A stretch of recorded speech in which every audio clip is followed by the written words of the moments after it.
Good morning, everybody.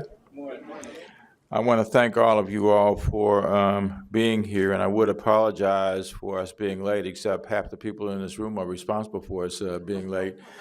And you know what? It was a really good discussion that we had with the council, the members who were there this morning. One about affordable housing, and then about open government, which this is, of course, a huge part. And then being able to connect the dots, one being an illustration of the other, and how, if you have a rich enough database, you'll be able to answer all kinds of questions. So it was well worth the time spent. So anyway, I'm glad to be here to be able to appoint the members of the Open Government Advisory Group. This group was created to evaluate the city's progress towards meeting the commitments that we have to transparency, to open government, and an open data directive that came through a mayor's order that was issued just this past July. And of course, the group would make specific recommendations, which around how we effectuate improvements. The mission of the panel, which will include 15 members, will go hand in hand with the presentation. And Chris, I want to thank you for the presentation you made this morning, along with the folks from Octo. I think it was very enlightening, and I think shows us the way of the future and some very practical ways in which we can use data, collect data, and then use that data more effectively. I think we're already a data-rich jurisdiction. We just haven't figured out how most effectively we can use that information to the advantage of the people in the District of Columbia, and we will be heading in that direction. And Rob, I want to thank Octo also for the work that it has done. It was an excellent presentation this morning as well around how we not only generate the data, but how we use it as effectively as we possibly can. We have relaunched data.dc.gov. It's a website that now includes, can you believe, 237 new data sets? And being able to, if we can't do that, using automation, then it's just a wasted opportunity. And we'll be dizzy trying to figure out how we get answers to the questions that are important to us. And then the redesign of track.dc.gov, which will allow residents of the city to track agency performance, and will allow, as we tried to say this morning, the council during its performance hearings to be even more effective in being able to look at the data that are available, and to be able to use those data even more effectively to determine how agencies are performing.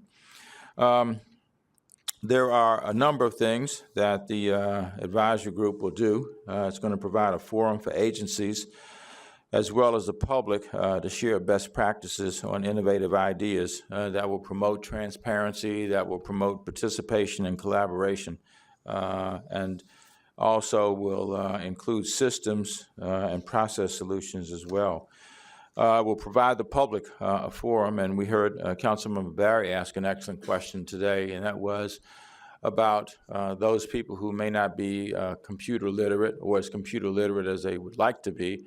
How do they use these tools that are available? And I think it's going to be an evolutionary rather than a revolutionary process.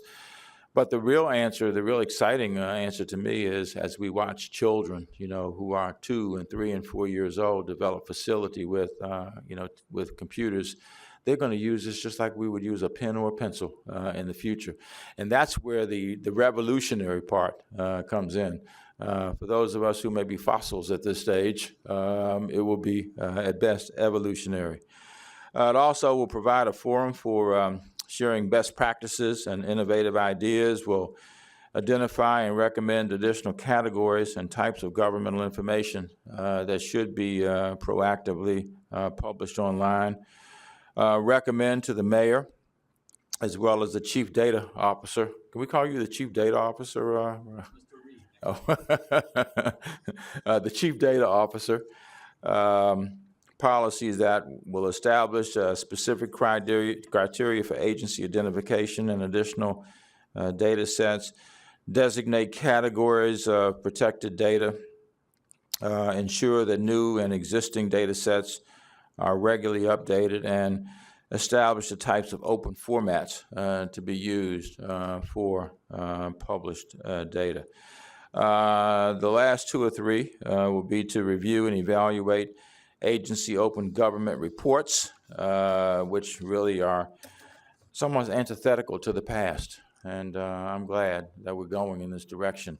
That way, this probably will reduce some of the FOIA requests in the future, because people will have much more ready access to the information they want in the first place and won't have to go through the laborious process of FOIAing. Isn't that a great term, FOIAing? The information and then getting it, or not getting it. To review and recommend whether the terms and conditions applicable to additional categories should be changed, and then provide recommendations on technology and methods that our boards and commissions can use to work more openly. One of the things that we did in the last couple of years was to bring together the chairs of the boards and commissions to create a forum within which they could interact with one another. And I think as we have this kind of information available to people, it will make an even more rich experience for them in terms of them being able to lead the board or commission for which they are responsible. And we did have a bill that went through yesterday, and I'm looking forward to signing it. That will streamline our boards and commissions. I think there's 37 or 38 that will be eliminated as a result of this bill, and will allow us, frankly, to continue to enrich the experience of those that continue to exist. We now have a full complement, right, John? I think we have a full complement of people for the boards and commissions. There are no vacancies as such, except the ones that routinely become available.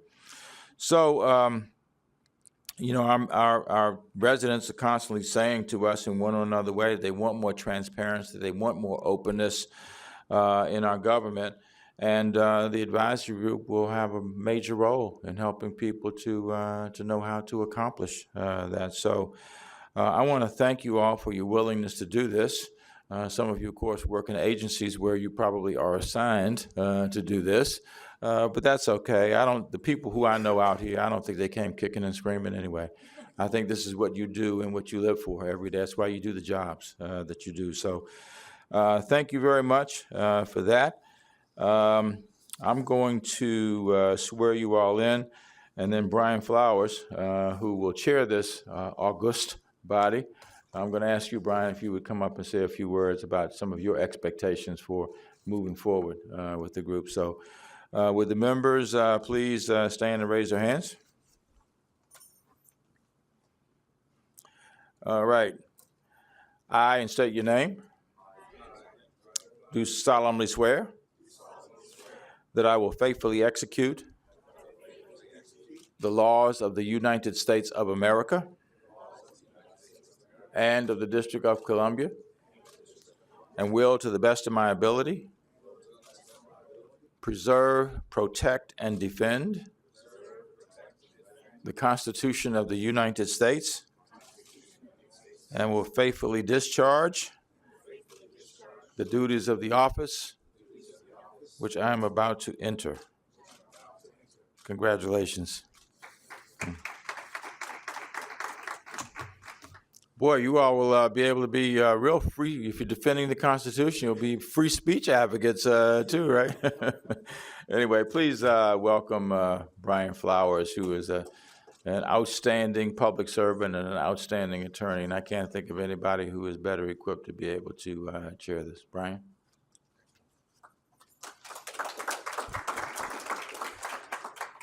Thank you, Mr. Mayor. I'm looking forward to working with each and every one of you. Many of you have already worked with on several of these issues.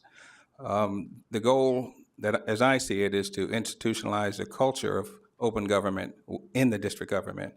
And so we've got to find a way somehow to make permanent the proposals that we have set forth. One thing I want people to be clear about is that even though we have only 3 public members, we want to make sure that we receive public input and comment, and so each meeting will have a portion set aside for the public to comment specifically and come and testify whatever they want to do. So for those of you who are on the committee, make sure that you're willing to sit there and listen and receive these comments. I also expect that we will have our meetings either streamed or televised, because that is another goal in our initiative. I mean, that's one thing that Mayor Gray accomplished when he was at the council, is to make sure that all meetings of the council were televised, and that is one of our goals to do that. And it's a challenge that we have to figure out how to accomplish and meet the requirement of the law as well. So I have plenty of ideas. I'm sure you have plenty of ideas, and the public will help supplement our knowledge, and we can move forward. And I look forward to meeting with you just as soon as we can set up a room that has a live feed.